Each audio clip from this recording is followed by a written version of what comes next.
Hi guys, how have you been? Welcome to MDEM. For those of you who don't know me, my name is May. We are on day 2 today on emotional mastery. And today I pretty much woke up with a lot of anxiety and fears. Yesterday I went to bed with the thought that there was still so much to do. I had anxiety about the financial aspect of moving to Vietnam at the end of this year. So I've been dreaming about this for a very long time. It's one of the most scary things that I've ever done in my life, but it is to move not only to another country, but to the other side of the world. And I have a lot of this fear coming up, and then I start doubting myself. I start thinking, am I making the right decision? Am I doing the right thing? But then I have to think about the fact that I'm a splenic manifester. And as a manifester, first of all, I have to follow my urges. And this urge has been calling me for the longest of times. I've known since I was younger that I wanted to one day move to Asia, move to Vietnam, because I want to know how it feels like to live there. And sometimes when I'm in this fear, I'm in this anxiety, it's sometimes difficult to know whether it is my intuition that's holding me back or whether it's just pure anxiety. How do I know what to trust? And I had to contemplate that today. I wrote it down, and I had to remind myself of the fact that when something is scary, it doesn't mean that it is aligned with my intuition. Sometimes when we do, well, oftentimes for me anyways, when I do something that is new, that is absolutely out of my comfort zone, I will have a lot of fear showing up. I will have a lot of my responsible feelings showing up. I feel guilty towards certain people in my life. I'm scared of a lot of things. But there is also a part of excitement. I am actually excited to start a new adventure, to start doing what I've always dreamt of. And so this splenic authority that I have as a manifester is when it comes to fears, I know that I shouldn't allow it to determine my decision.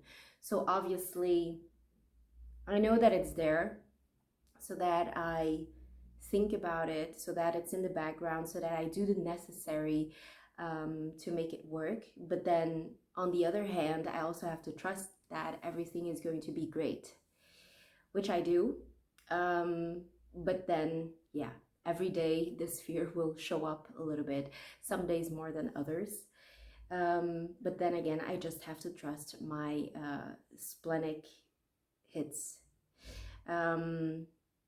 I will, in another post, make a video on how it is manifested in me, this splenic authority.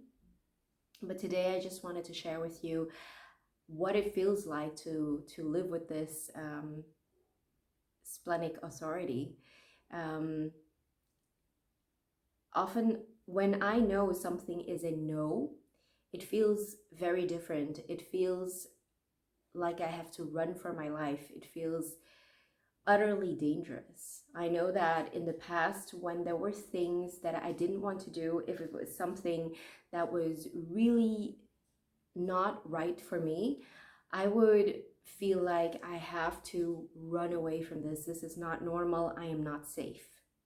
When it's about smaller things, I just feel it like it's stuck in my chest. Like, no, no way. No way, I'm not going to do it. And sometimes I have that when I'm about to meet up with someone, or sometimes I have that when I have to decide on some very small, unimportant things. But that's how I know that's not a right fit for me. In other circumstances, when it comes down to doing things for my health, my body clearly says, no, no way. I'm never going to do that. It's just something that I know deep inside me, like that is not an option. I'm not doing that. Um, and that is something I never have to question.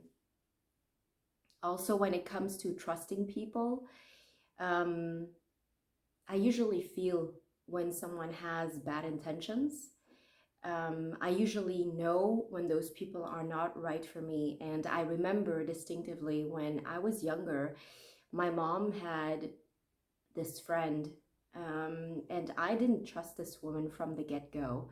I don't know what it was about her because she was really nice, but there was something about her that I really didn't like.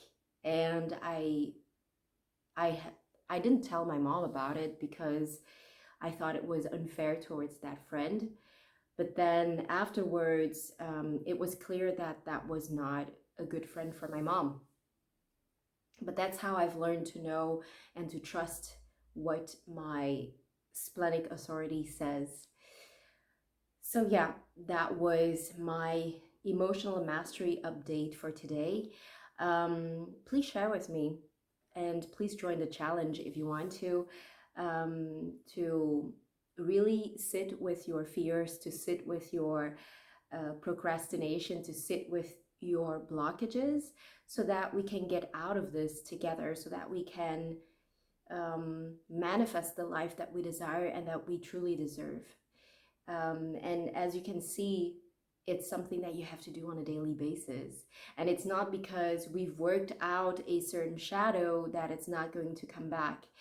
I really see it as a shadow and a gift. I really see it as as being a radio frequency. When you are on the lower frequency, you will express that shadow, or that shadow will show up for you in one way or another. And when you have a higher frequency, when you are genuinely happy about something, your gift will naturally shine out. And I really believe that it is any moment of the day that you could shift to that shadow, or you could shift to that gift, depending on how you feel in that very moment. So becoming aware of how we feel throughout the day is really important. I have structured my journal in several parts right now. I've structured it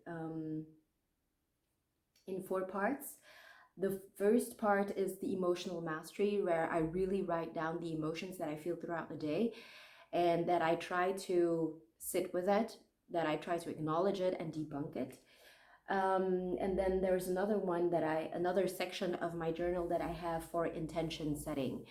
Because as a manifester, and with someone, and as someone who has like a defined heart center, a defined ego center, I really need to set my intentions, because that's like my only motor.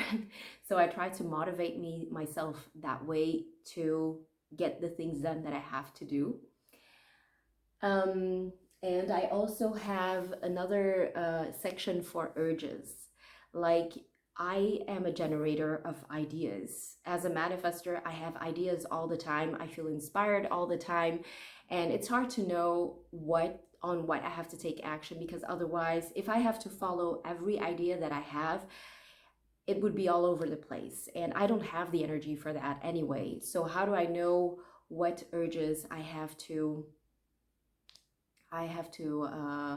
answer to? And I've noticed that certain urges really come back all the time. And one of those urges is really to start developing a journal of my own. It's something that I've dreamt of for the past 2 years now. So I've really promised myself that this time I'm going to do something about it. So yeah, that was my post for today. I hope you're having a lovely sunny day like I have here. Enjoy the rest of your evening, and I'll see you tomorrow. Bye.